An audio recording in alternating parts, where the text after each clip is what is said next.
A continuar con nuestra serie de mensajes del libro de Segunda de Pedro, de la segunda carta de Pedro a los hermanos del Asia Menor. Bien, vamos a Segunda de Pedro capítulo 2 y nos toca Segunda de Pedro capítulo 2, eso es lo que nos toca.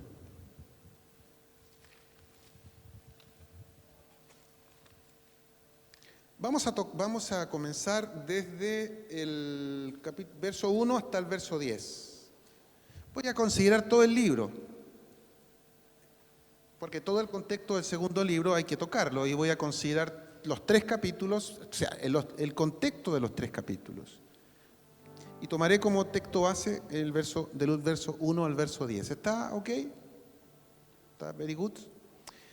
Ok, dice así la palabra de Dios. Pero hubo también falsos profetas entre el pueblo, como habrá entre vosotros o entre ustedes falsos maestros que introducirán encubiertamente herejías destructoras y aún negarán al Señor que los rescató, atrayendo sobre sí mismos destrucción repentina.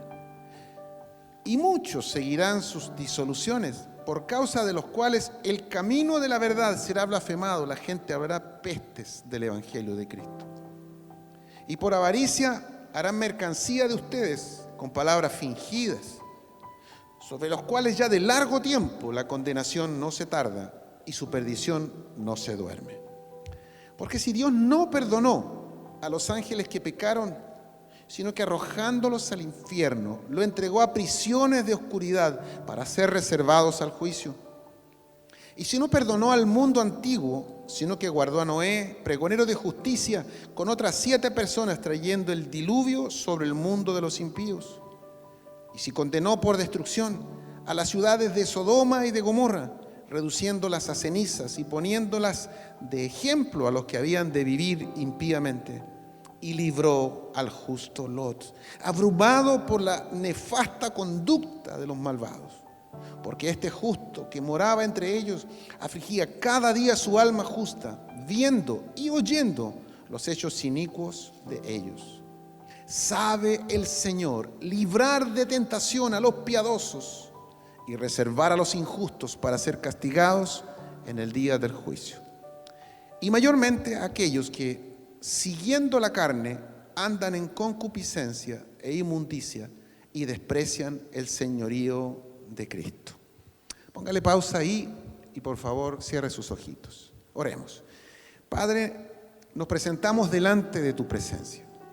Sabemos, Señor, que ningún hombre puede traer una palabra que dé vida, Señor, constante, persistente y que resuelva la situación de la gente.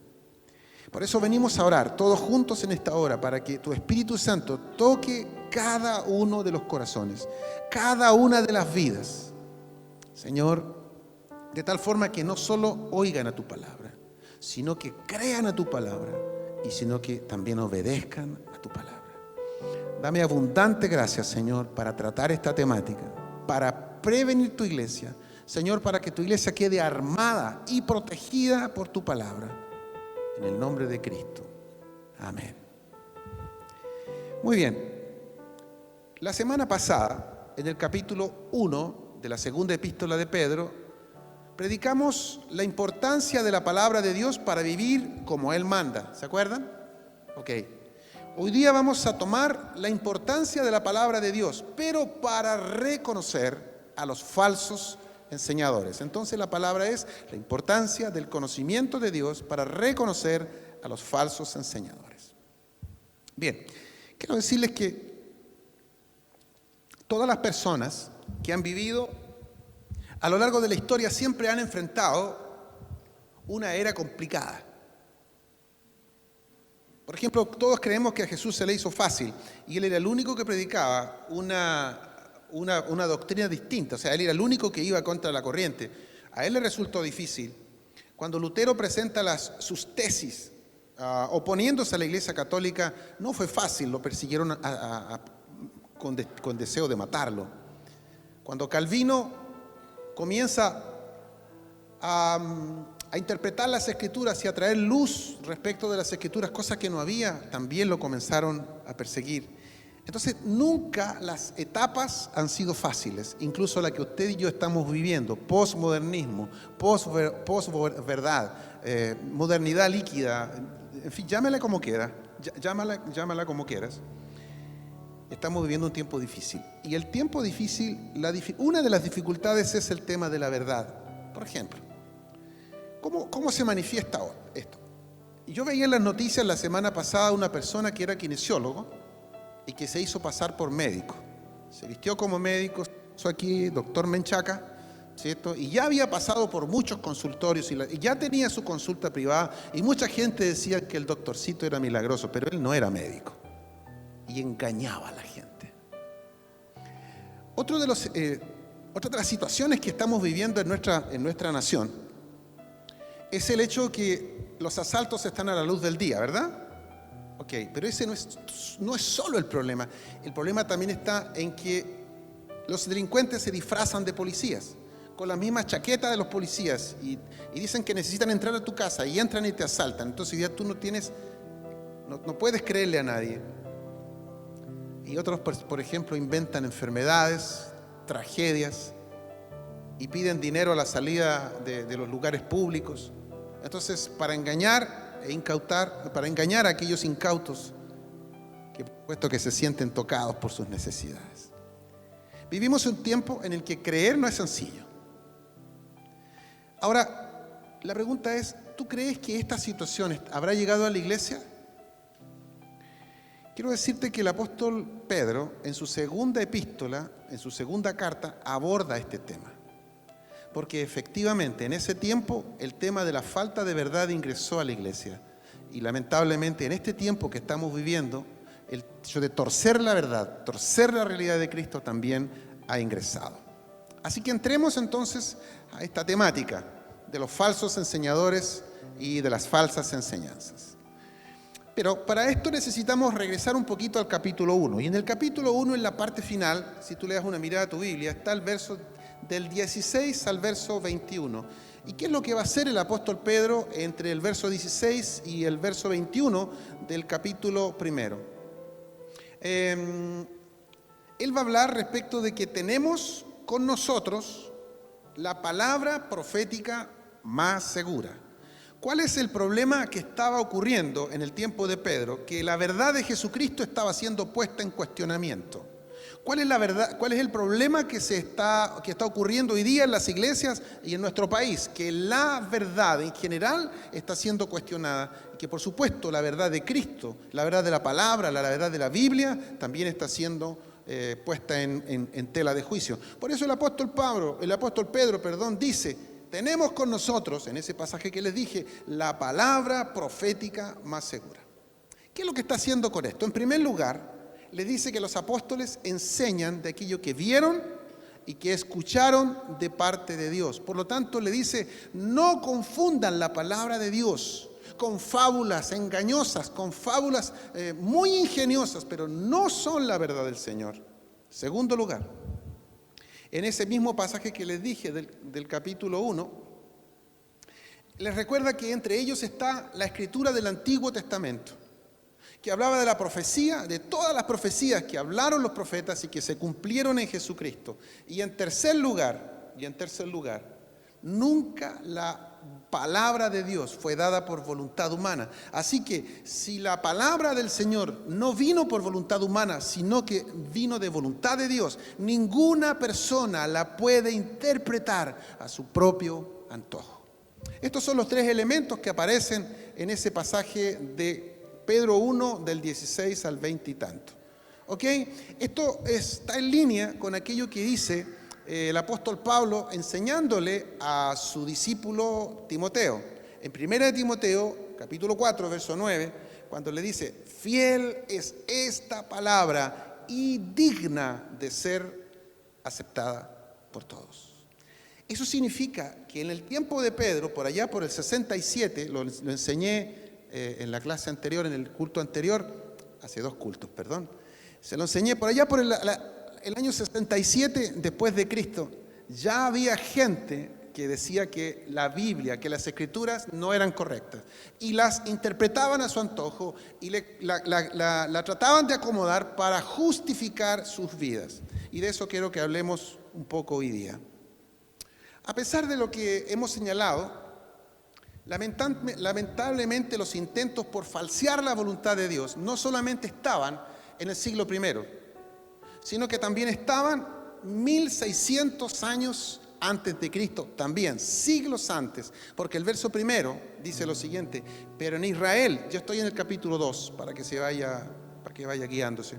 El verso primero dice: pero en Israel también hubo falsos profetas. O sea, no solamente ahora en el año 67, 68 después de Cristo. Esta es una cuestión de siglos antes. Pero en Israel también hubo falsos profetas. Estoy en el verso primero.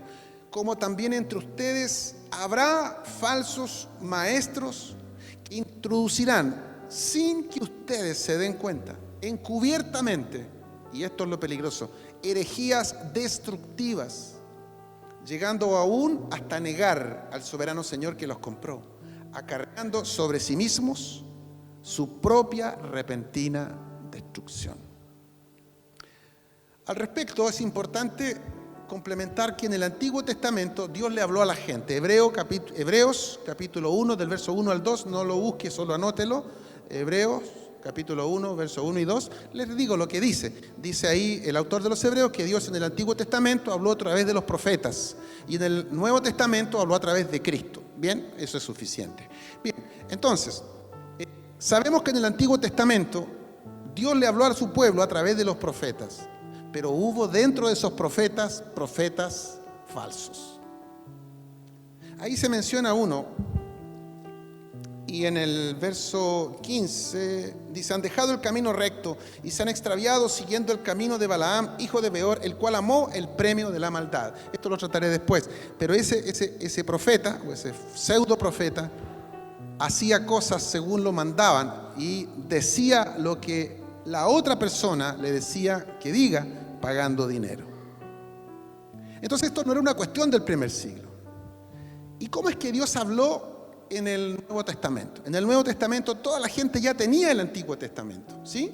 Ok, entonces necesitaba Dios que hubieran gente que las interpretaran y que trajeran luz. Entonces Dios estableció a los apóstoles. Entonces en el Nuevo Testamento Dios habló habló por Cristo, y los que interpretaron la doctrina de Cristo, los que trajeron luz sobre la doctrina de Cristo, fueron los apóstoles. Ok, de acuerdo a 2 de Pedro 2:1, tanto en la antigüedad como en el siglo I, los hijos de Dios debieron sufrir con las doctrinas de esos falsos enseñadores. Y pareciera ser que a nosotros también nos ha tocado la misma situación. De acuerdo a lo que hemos señalado, lo que acabamos de señalar, ya era un problema que las enseñanzas que trajeran eran falsas. Que ya era un problema que fueran contrarias a la genuina, pero además estaba el hecho de que no eran introducidas en forma abierta. Ellos nos decían: quiero hablarles de una doctrina que es totalmente contraria a Cristo, totalmente contraria a la vida eterna, totalmente contraria a la cruz. No, porque si lo hubieran dicho así, entonces todo el mundo se habría dado cuenta y habría tomado conciencia que estaban equivocados, ¿no? El tema es que no eran abiertas, sino que eran en forma encubierta, sin que los hermanos se den cuenta. A lo anterior también es necesario agregar que dichas doctrinas no eran inofensivas, porque lo que perseguían eran destruir e introducirán, dice el verso primero, doctrinas destructivas. Bien. Herejías destructoras. ¿Eran inofensivas? Y cuando dice que son destructivas, destructoras, ¿qué es lo que pretenden destruir? La obra de Dios en las personas, en el corazón y en la vida de las personas. Algo así como: oye, tu pastor te predica esta cosa, pero si eso no es así. Oye, sí que en tu iglesia enseñan esto, pero eso nunca fue la voluntad de Dios. ¿Te fijas? Ok, específicamente lo que buscaban estos falsos enseñadores con estas falsedades es que los hijos de Dios se desviaran de la verdad y finalmente se perdieran eternamente. Nunca he entendido cómo es que cuando la gente se va de las iglesias, hay un grupo de gente que se alegra. Están quedando solos, ya no queda nadie, está quedando el pastor solo. El domingo hubieron como 4 pelagatos, estoy tratando de contextualizar. Nunca he entendido cómo es que hay gente que le agrada eso. O sea, a nosotros nos debiera preocupar, pero no nos debiéramos alegrar. Oye, ¿supiste que se fue el Lucho, la Juanita y el Pedrito? No, si ahora es un grupo de amigos, ¿no? La iglesia es casi un club de Toby. No es inofensivo eso. Eso es destructor. Porque lo que está persiguiendo es que la gente salga. Cuando alguien se va de la iglesia, y yo sé que se está congregando en otra iglesia, yo digo extraordinario. Pero cuando la gente se va de la iglesia, no se congrega en ninguna iglesia, y lo que hace después es hablar mal de la iglesia donde estuvo, yo digo, estas son cosas destructoras. No sé, es decir, ni se congregan, ni dicen que otros, ni dejan que otros se congreguen. Pero ahora lo que estos enseñadores hacen es un abierto rechazo a la verdad genuina. Ellos son despreocupados para interpretar las Escrituras, porque necesitan torcerlas para poder vivir de forma torcida. Bien, Pedro va a hacer aquí un análisis de las cosas, los tips, va a entregar alguna luz, algunas herramientas para entender aquellas cosas que ellos están trayendo a la iglesia y que le está haciendo daño. Voy entonces a analizarlas una a una, que están aquí mismo en el pasaje. Cuando la iglesia escucha enseñanzas que son, como dije antes, abiertamente contrarias a las Escrituras, no hay mucha dificultad para entender que son falsas, ¿verdad? Pero el problema con la realidad planteada por Pedro es que no hay evidencia de que los falsos maestros enseñaran otra cosa que la fe genuina. O sea, usaban la fe genuina para torcerla. Por esta razón eran tan peligrosas y destructivas. El apóstol presenta entonces el caso de personas que predican las Escrituras, pero no las practican y las presentan de forma absolutamente libre. Eso significa lo siguiente. La Biblia es presentada en muchos segmentos y en muchos sectores hoy día como una norma que no tiene ningún tipo de obligatoriedad de cumplirse. Sí, pero mira, es verdad que Dios es bueno, que Dios aborrece el pecado, pero Él es amor. Entonces no hay problema en que tú cometas esto, vayas para allá, hagas lo otro. No, está todo bien, todo bien. Si Dios es bueno, si finalmente es amoroso, y algunos te dicen, y nos vamos a encontrar en la vida eterna con algunas tremendas sorpresas. No nos vamos a encontrar con sorpresas, porque los impíos se van al infierno. Y la gente que vive según Cristo tiene vida eterna. Por esa razón eran tan peligrosas y destructivas. Porque finalmente entregaban licencia para pecar y diciendo, no, si Dios es bueno, Dios es hermoso, Dios es maravilloso. Me resuena eso, como que fuera el siglo XXI. Es decir, licencia para pecar y así como para negar que esa vida que están llevando los llevaría alguna vez al infierno. ¡No! Pausa. Hace una semana hablé con una persona en otra ciudad. Y me dice, no me va a decir usted que cree esa cuestión del infierno, diciéndose creyente, congregándose en una iglesia. Y yo digo, ¿cómo es eso? Lo que pasa, me dice, es que el infierno está aquí. Este es el infierno. O sea, no me va a decir usted que esta cuestión no es un infierno aquí, me dice. Le respondí algunas cosas y lo llamé a buscar a Cristo para que no se pierda. Entonces estamos diciendo que esto no solamente era en el Antiguo Testamento, esto está ocurriendo hoy día, ocurrió en el siglo I y lamentablemente está ocurriendo en este tiempo. Si nosotros vamos a vivir por Cristo, tenemos que obedecer a Cristo, que es lo que voy a decir al final, espero poder llegar ahí. Entremos ahora al estilo de vida de estos enseñadores y te vas a quedar asombrado y asombrada. Vamos a ver cuáles son los estilos de vida que ellos promueven. Vamos al verso 2. En el verso 2, Pedro dice, no sé si tienes a Reina Valera ahí, dice, y muchos seguirán sus disoluciones. La palabra disoluciones ahí no nos ayuda mucho, ¿verdad? ¿Qué es una disolución? No sé, es como poner, ¿no es cierto?, una tinta en un asunto con agua y que queda un color tenue. No es eso. La palabra precisa ahí no es disolución, sino es lascivia. La traducción correcta del griego al castellano es la siguiente: y muchos enseñadores seguirán sus lascivias y su libertinaje sexual, y le enseñarán a la gente a vivir de la misma forma. No, si todos lo hacen. No, pues si estoy así. ¿En qué mundo vive, pastor? Comprendo en el mundo que vivo, por eso también comprendo la tremenda responsabilidad que tengo como pastor. En esto me toca ser el bicho raro. Y cuando tú vivas como Cristo quiere que vivas, te transformarás en un bicho y una bicha rara. Pero finalmente, vivir con Cristo es lo mejor que te pudo haber pasado y te puede pasar en la vida. Bien, esa es la razón por la que los define como personas en el verso 10. Voy a ir rápido. Que andan tras las pervertidas pasiones de la carne. Enseñan. Son grandes maestros, son personas famosas, son conocidas, son famosillos. Pero andan tras las pervertidas pasiones de su carne. Son estas las personas que aún siendo enseñadores les encanta entregarse a los placeres perversos a plena luz del día, dice el verso 13. O sea, ni siquiera, bueno, no está bien esconderse, pero por último para que no te pillen, para que no todo el mundo vea.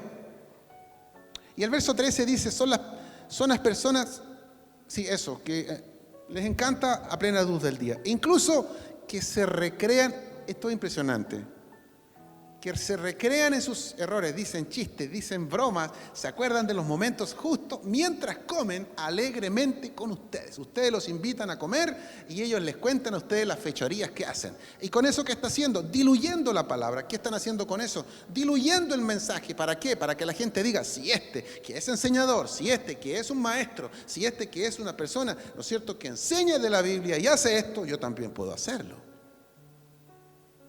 Dígame si se está entendiendo. Bien. Entonces, el verso 14 dice, no, mira, lee el verso, pone el verso 14.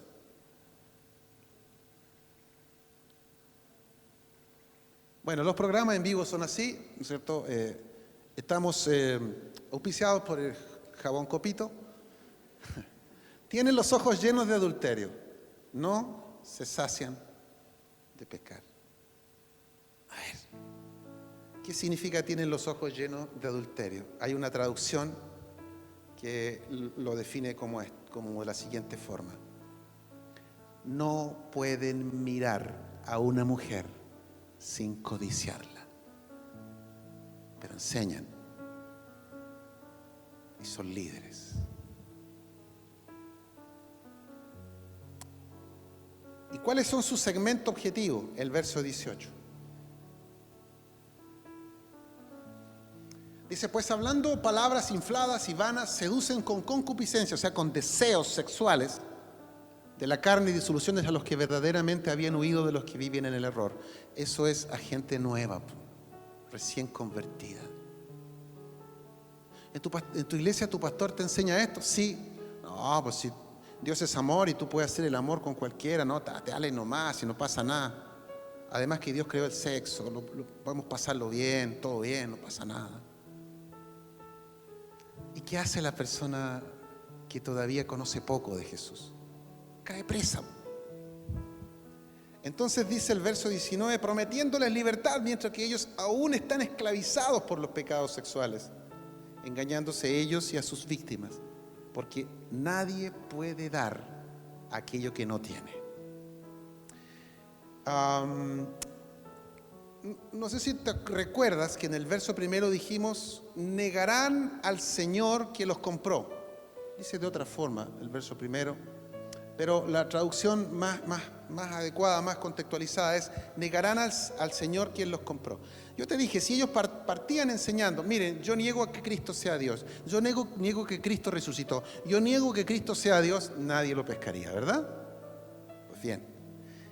Entonces esto está en sentido figurado. No es que ellos digan abiertamente que niegan al Señor, sino que con sus propias conductas, con sus formas de vida, están demostrando que ellos no creen en Dios. Porque finalmente, ¿qué es lo que hacen? ¿Usted ha escuchado alguna vez hablar de la gracia de Dios? La gracia de Dios es que nosotros no nos merecíamos nada, que nosotros estábamos muertos en delitos y en pecados, que nosotros nos merecíamos el infierno, pero siendo culpables y siendo destinados al juicio eterno, Jesucristo, por gracia, por amor, por una bondad infinita que Él tuvo hacia con la humanidad, decidió morir por nosotros. Yo no lo merecía, tú no lo merecías, nadie lo merecía. Bien, eso es la gracia. ¿Qué hacen estos falsos enseñadores? Ellos usan la gracia como una excusa para seguir pecando. ¿Cómo es eso, pastor? Te dicen, tú estás en la gracia, ¿verdad? Claro, pues aleluya, estoy en la gracia. Entonces eso significa que tú puedes pecar y después volver a arrepentirte, y te pecas y te puedes volver a arrepentirte porque estás bajo la gracia. ¿Capta? Entonces se utiliza la gracia de Dios como excusa para continuar con la fiesta. Pero estos enseñadores, de acuerdo al segundo capítulo de la segunda epístola de Pedro, tienen dos pilares de corrupción. Uno es el área sexual y segundo, el área de la codicia. Vamos al verso 3. Vamos al verso 3. Dice el verso 3, lo que en realidad quieren los falsos maestros, esta es su segunda área de corrupción, es quitarles su dinero y explotarlos con engaños. Esta cuestión está súper contextual. El propósito de estos enseñadores no es la extensión del reino de Dios. Lo que ellos buscan, yendo de iglesia en iglesia, de ciudad en ciudad, no es que el evangelio de Cristo viva, crezca, aumente, que la gente salga del error, que la gente salga de sus prisiones. No, lo que están buscando es fomentar su codicia y aumentar las ganancias. Sacar provecho entonces financiero de los hermanos para poder financiar sus vidas llenas de licencias. No están interesados en que las almas se salven, sino más bien su interés es el dinero que los cristianos tienen. Aprovechándose de ellos, y esto los mueve a querer cada vez más y más. El problema con esto es que Jesús dijo, ninguno puede servir a dos señores, ¿se acuerdan? O amará a uno o aborrecerá al otro, ¿sí? O seguirá al uno y desechará al otro. Y esos dos eran Dios y el dinero. Dios y el dinero. Espérame un momentito.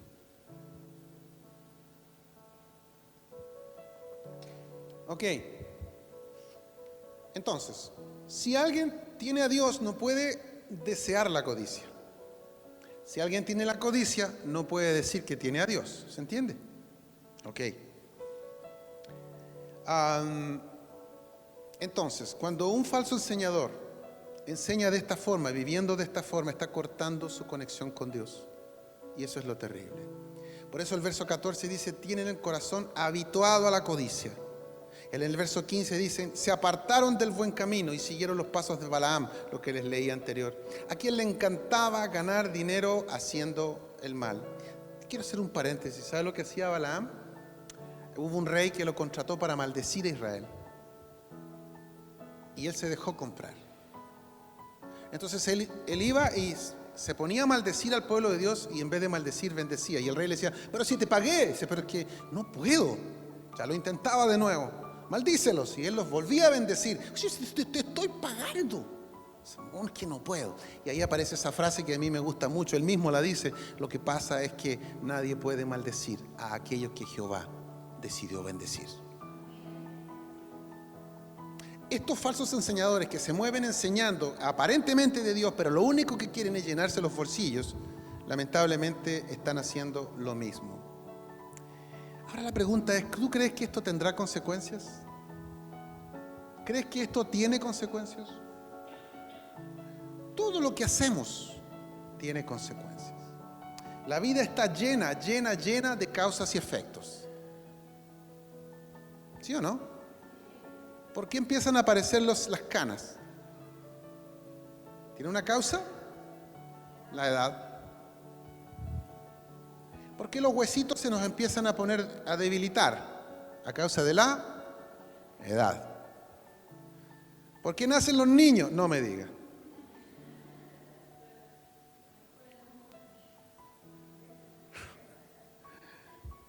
¿Por qué la gente cambia de vida?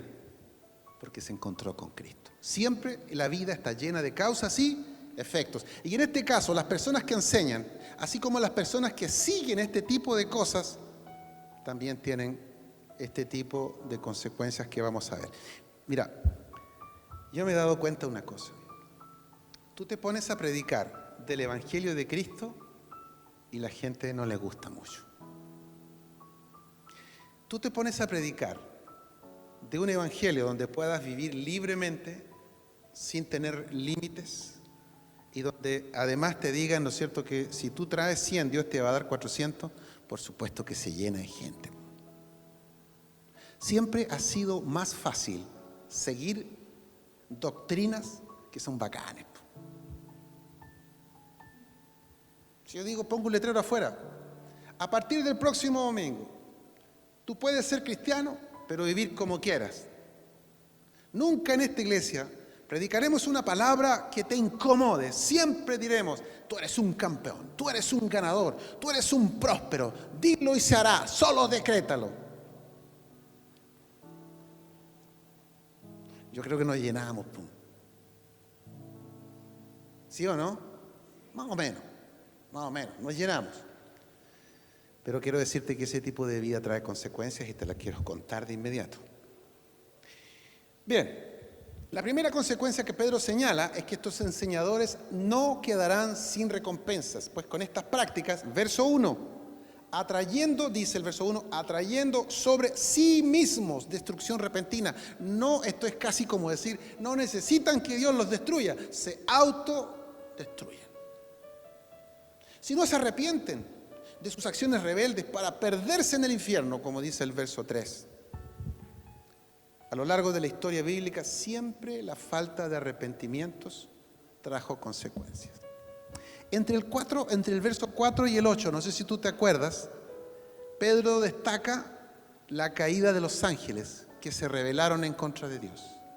Después, el segundo ejemplo que pone es el diluvio en el cual Dios destruye a toda la gente y salva a Noé y a su familia. Y el tercer caso que pone ahí es el caso de Sodoma y Gomorra, donde solamente Lot y sus hijas se salvan y todos los demás fueron convertidos en cenizas. A veces dice que este pastor es muy duro para predicar. No, estoy predicando la palabra. O sea, si te fijas, estoy solamente siguiendo el orden de la carta.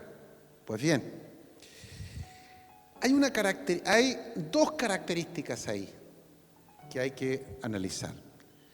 Dice la Biblia en el verso 4, pues si Dios no perdonó a los ángeles, verso 5, y si no perdonó al mundo antiguo, y el verso 6 dice, sí condenó por destrucción. ¿Qué significa esto? Que es verdad que a veces nosotros nos podemos equivocar, pero si nos arrepentimos, Dios nos perdona. No sé si alguien aquí haya arrepentido, que esté aquí simplemente porque Dios lo perdonó. Yo soy uno de esos. Pero cuando no hay arrepentimiento, cuando la gente más encima justifica sus acciones y está llevando a la gente a la perdición, dice Pedro aquí que van a vivir de la misma forma, van a sufrir las mismas consecuencias que los ángeles que se rebelaron, que no fueron mandados al andar por el mundo, sino mandados directo al infierno, a prisiones de cautividad. Ahí están presos, están detenidos, ese segmento de demonios, para esperar a ser enviados al lago de fuego del infierno. Cero posibilidad. Y ahí pone a la gente de la década del tiempo de Noé. Dice, todos fueron anegados por el agua. Y después aparece el tema de Sodoma y Gomorra. Y esto es súper característico porque hoy día nos encontramos súper buena onda que la gente tenga una conducta sexual como quiera, pues sí, no hay problema. Entonces encontramos buena onda que un hombre con un hombre, que una mujer con una mujer, que hombres y mujeres fuera del matrimonio. No, buena onda, o sea, dale, libertad, sexo libre, vive tu libertad. Y lo que está diciendo Pedro aquí es lo siguiente: y si condenó por destrucción a las ciudades de Sodoma y de Gomorra, reduciéndolas a cenizas, y las puso como ejemplo para la gente que vivirían de esta misma forma. Y sabe que no las perdonó. Quiero que no me malentiendas, no es que Dios no perdone nuestras conductas impropias, es que cuando no nos arrepentimos estamos en serios problemas. Bien, sigo entonces. La segunda consecuencia, y lamentablemente muy relacionada con la anterior, verso 2. Muchos irán tras las lascivias de ellos. Porque es rico, bacán, un evangelio así, pues. No hay normas, no hay prohibiciones, no hay restricciones. Los teólogos le han llamado a eso antinomismo. No es tan fácil pronunciarlo. Mejor quédese con lo que le dije antes. Un evangelio sin normas, sin restricciones. Ajá. La segunda consecuencia entonces, dice el verso 2, muchos irán tras las lascivias de ellos, y por su culpa, y ahí está el problema, será desprestigiado el camino de la verdad. ¿Qué es lo primero que dice la gente cuando ve a una persona que se comporta de esta forma? ¿Qué dice? Y este no es canuto. Bueno, otros dicen, y este no es cristiano. Y este no es evangélico, y este no va todos los domingos a la iglesia a golpearse el pecho. Entonces la gente dice, y esto ya estaba escrito que la gente hablaría así, y que lata que la gente dice esto, pero no es responsabilidad de Pedro, ni tampoco es responsabilidad de Dios, es responsabilidad nuestra. Y la gente dice, para ser como ese canuto, mejor me quedo como soy. Y tiene razón. Porque Cristo no quiere que te transformes en canuto. Cristo no quiere que te transformes en evangélico. Cristo que quiere que nazcas de nuevo y que seas su hijo, su hija, y que su espíritu y su presencia viva en ti. Y desde ese momento en adelante tu vida completa sea dirigida por Él y no por las telenovelas, ni por las conductas de las personas que participan ahí. Bien, es lamentable reconocer que siempre ha sido atractivo esto, pero lamentablemente tiene consecuencias terribles. Ahora bien, pastor, ¿pero esto ocurrió en el año 67 y 68? Sí. Pero nos damos cuenta que esto está ocurriendo en la actualidad. Nos encontramos con enseñadores que no tienen ningún problema para llevar un matrimonio de pantalla. Tristemente vimos el caso hace un tiempo atrás de una persona enseñadora que había ya tenido tres esposas. Salió en la tele, acusado de escándalos. Y ahí se daban dos cosas muy claras: el tema sexual y el tema del dinero. Ahora bien, en nuestra realidad actual, al igual que en el tiempo de los profetas y en la época de los apóstoles, también nos encontramos con este tipo de situaciones. Y nosotros a veces los admiramos porque los encontramos exitosos, les va bien. ¿Cómo lo harán?, dice uno. Pero ellos se dan ciertas licencias en el área matrimonial o en sus conductas sexuales. Y a consecuencia de esto también necesitan diluir el mensaje de la verdad, porque si no lo diluyen, la gente diría, oiga, pastor, eso está incorrecto. Pero lamentablemente conducen a los que los escuchan a llevar el mismo tipo de vida que ellos llevan. Y en las congregaciones de este tipo de ministros, lamentablemente la Biblia ya no tiene absolutos. La Biblia es completamente relativa. Depende del punto de vista que se vea, pero la Biblia sigue siendo el dogma cristiano. La Biblia sigue siendo el absoluto cristiano. La Biblia sigue siendo la palabra profética más segura. La Biblia sigue siendo palabra fiel y digna es esta de ser tomada y obedecida por todos. Que Cristo vino a este mundo para salvar a los pecadores. Y Pablo dice, de los cuales yo soy el primero. Si esta cuestión del pecado no hay que esconderla, querido. Es mejor plantearla para que Él nos sane y nos restaure. Ok. Por otro lado, y siempre la búsqueda de diluir las Escrituras, obviamente intentando a través de las Escrituras justificar una conducta codiciosa, una conducta amante al dinero, pero que no se vea tan feo, porque si no así, a este le gustan las puras lucas. Hay gente que hoy día está llevando a la gente a pactar con Dios como condición para, o sea, pacta con Dios y vas a recibir tu sanidad. Pacta con Dios y vas a salir de la cárcel de la adicción que tienes. Pacta con Dios y Dios va a resolver tus problemas matrimoniales. Y esos y otros tantos ejemplos. ¿Dice la Biblia que se resuelven por pactar con dinero? ¿O dice la Biblia que se resuelven por venir a Cristo arrepentido? Entonces, como es más fácil para la gente, ya no tengo que vivir como Cristo, ya no tengo que vivir el Evangelio, entonces ¿qué hago? Voy y llevo dinero. No solamente me están engañando, sino que estoy con eso, aumentando las finanzas de las personas que predican y enseñan de esa forma. Como resulta obvio, la verdad del Evangelio en este caso ya no es relevante.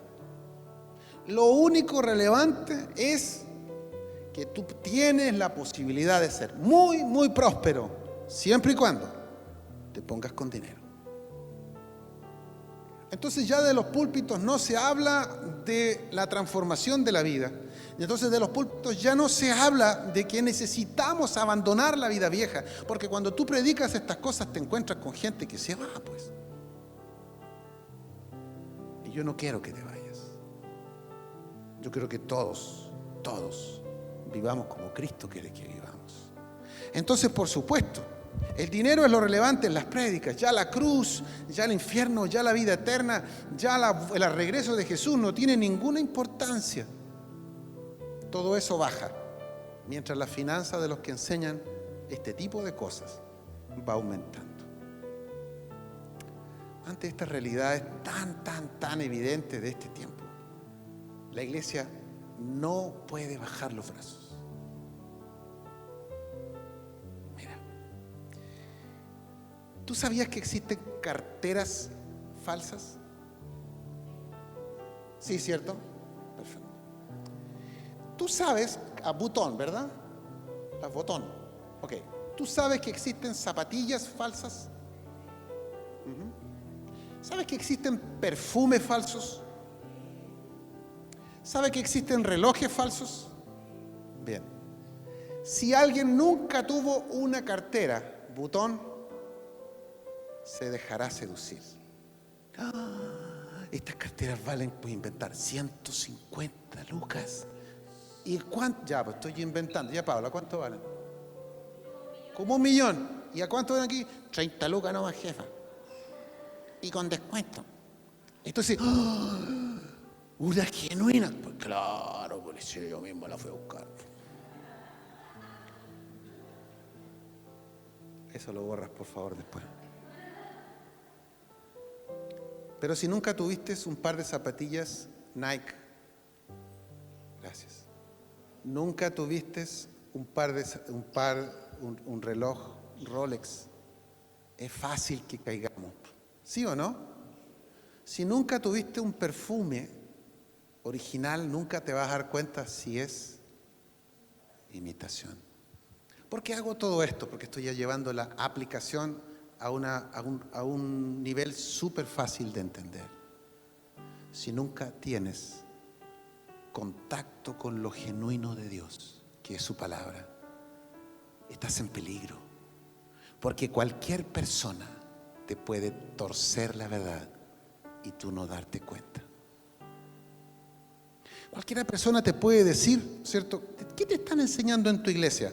No, me están hablando de la santidad. Sí, pero si fuera por eso, todos nos iríamos al infierno. Dios sabe que nosotros somos imperfectos y nos acepta tal como somos. Después de todo, el que nace chicharra, como dijo el profeta, tiene que morir cantando. Y tú lo encuentras bacán. ¿Y puedo ir al culto así? Claro. Eso sí pasa en una luquita. Querido, es la Escritura. Por eso la palabra hoy día, el mensaje de hoy se llama la importancia del conocimiento de la verdad de Dios para identificar las falsas enseñanzas y a los falsos enseñadores.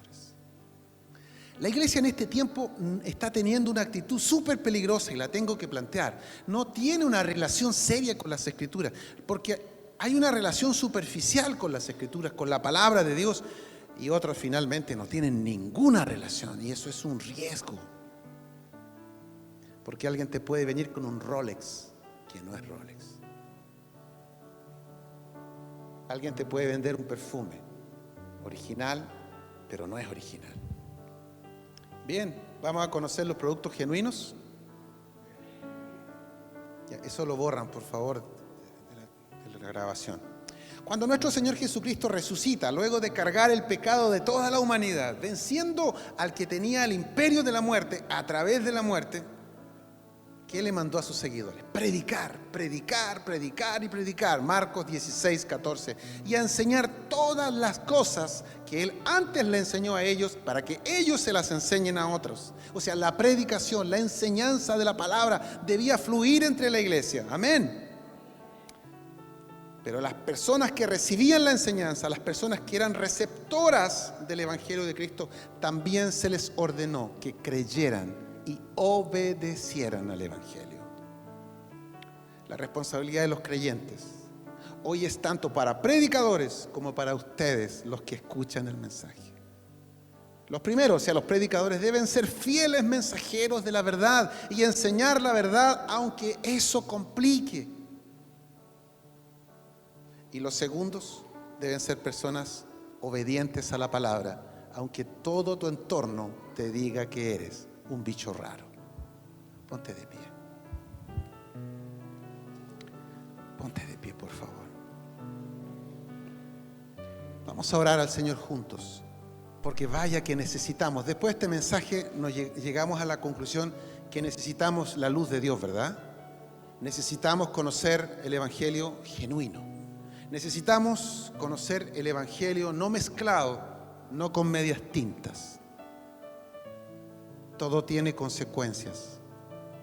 Escucha bien, incluso seguir la verdad de Cristo tiene buenas consecuencias. ¿Por qué? Porque cuando tú empiezas a obedecer a Cristo, tu vida comienza a cambiar. La gente que antes celebraba